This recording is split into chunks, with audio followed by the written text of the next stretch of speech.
Salamat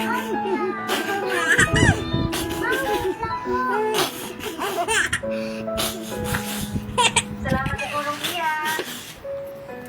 Wala siya.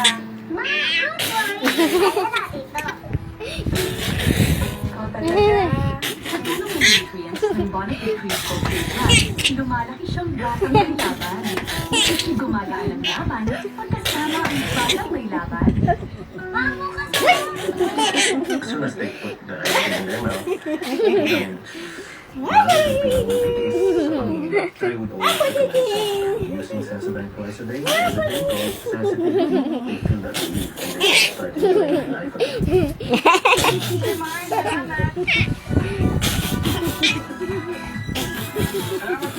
Grabe naman yan. Pakina ka. Anong ginawa mo? Leche ka. Galit na naman si Lola. Oh. Galit na naman kay Maros.